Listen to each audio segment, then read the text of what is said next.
The Galactic Academy's pristine halls gleamed under artificial suns, a monument to 10,000 years of accumulated knowledge. Here, the brightest minds from across the spiral arm gathered to learn the arts of war, diplomacy, and exploration. The instructors, veteran warriors from species that had conquered stars before humanity had discovered fire, prided themselves on their ability to break down any cadet's ego and rebuild them into proper soldiers. Except for the humans, Instructor Vralthek, a towering Krethian whose exoskeleton bore the scars of 50 campaigns, stood before his advanced combat tactics class with mounting frustration. His 4 eyes tracked the 2 human cadets who sat in the back row with peculiar stillness. Susan Martinez and Lucas Chen maintained perfect posture, their expressions neutral, their hands folded on their desks.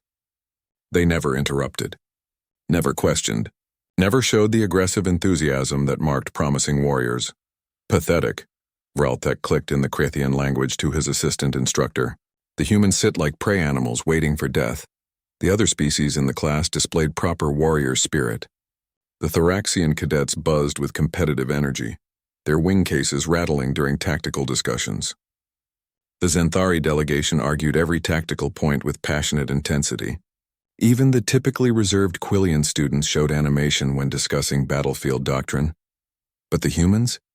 They simply unsat and listened and took notes with maddening politeness. "Cadet Martinez," Vralthek barked, his translator converting his words into crisp English. "I have just described the Battle of Kepler's Void, where Commander Thextal executed a perfect pincer movement against the hive swarms. Your thoughts?" Susan looked up with those unsettling human eyes. Binocular vision evolved for predation. "It was a textbook maneuver, sir. Well executed given the environmental constraints. And, do you not wish to debate the finer points? To challenge the assumptions? To prove your worth?" "No, sir. I'm here to learn, not to prove anything." Vralthek's mandibles clicked in irritation. This was the pattern with human cadets. Quiet, respectful, utterly lacking in the fire that made great warriors. It was Instructor Pelavan, a graceful Siltherian with scales that shifted through rainbow hues, who finally voiced the question that plagued the entire faculty. During the instructor's weekly meeting, she accessed the Academy's central database with a gesture of her crystalline claws. "I'm going to look at their files," she announced. "The human government submitted full military records for all cadets." "Perhaps we've missed something," Vralthek scoffed. "Humans have barely been spacefaring for 2 centuries. What combat experience could they possibly?" His words died as the holographic display populated with data. Susan Martinez's file expanded into the air. Beneath her Academy photograph and basic biometrics, a combat log scrolled into view, and scrolled classified Earth Defense Force, Battle of Titan duration, 73 hours continuous combat enemy. KIA, 247, confirmed, commendation, Silver Star, Purple Heart, X3. Classified Ganymede Uprising, urban warfare duration, 16 days. Enemy combatants neutralized, 89, confirmed. Civilian casualties under protection, 0 commendation. Distinguished Service Cross, the list continued. Boarding actions, void combat, defensive sieges, offensive strikes. The quiet young woman who sat politely in the back row had seen more actual combat than most of the Academy's instructors combined. Lucas Chen's file was somehow worse. 3 tours in the Martian exclusion zone, 4 deployments to the belt, a classified mission to Europa that was redacted so heavily the instructors couldn't even determine how long it lasted, only that he had entered with a company of 60 soldiers and emerged with 12. Psychological evaluation. Note: Cadet. Chen demonstrates exceptional emotional regulation under stress.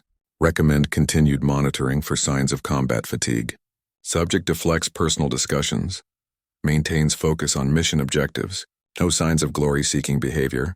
By the ancestors, Pelavan whispered, her scales fading to a shocked pale blue. They're not lacking warrior spirit. They've already burned through it. The realization hit the assembled instructors like a kinetic strike.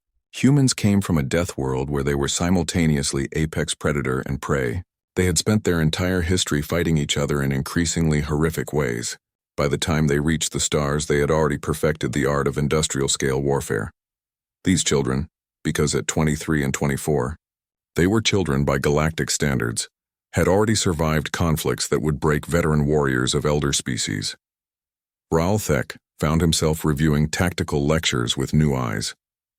When he described the theoretical challenge of clearing a hostile station room by room, Susan's expression never changed because she had already done exactly that on Callisto Station during the Separatist War.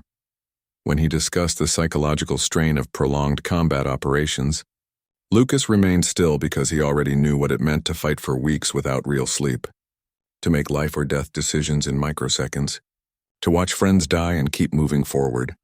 They didn't argue with their instructors because they had nothing to prove. They didn't boast about their capabilities because they had already paid the price for them in blood and trauma. They sat quietly in class because they understood something the other species didn't. Every warrior technique, every tactical principle, every strategic doctrine being taught was knowledge that might keep them alive, or might save the soldiers they would one day lead. The humans weren't empty of warrior spirit. They were full of it, so full that it had transmuted into something else entirely. Not the hot, bright flame of youthful aggression, but the cold, steady burn of professional competence forged in the crucible of actual war. That evening, Frelthek approached Susan and Lucas as they studied in the Academy's library. "I reviewed your records," he said without preamble. Susan looked up calmly. Lucas's hand had moved fractionally toward where a sidearm would be, an unconscious reaction that spoke volumes. "And?" Susan asked. "I apologize," Frelthek said, the words strange in his mouth. "I mistook your silence for weakness." Lucas shook his head slowly. "We're just trying to learn, sir. We've seen what happens when you go into a fight unprepared. A lot of our friends didn't come home because they thought they already knew everything." He paused. "We'd rather be the quiet students who survive than the loud ones who get their squad killed." Frelthek understood then. Humanity hadn't sent the Academy its boldest warriors or its most aggressive fighters. They had sent survivors. Soldiers who had learned the hardest lessons and lived to carry those lessons forward. In the quiet humans who sat at the back of his class, the galaxy was seeing something it had never encountered before. A species that had already walked through the fire and emerged on the other side. And that, Frelthek realized with a chill running through his exoskeleton, made them the most dangerous warriors of all.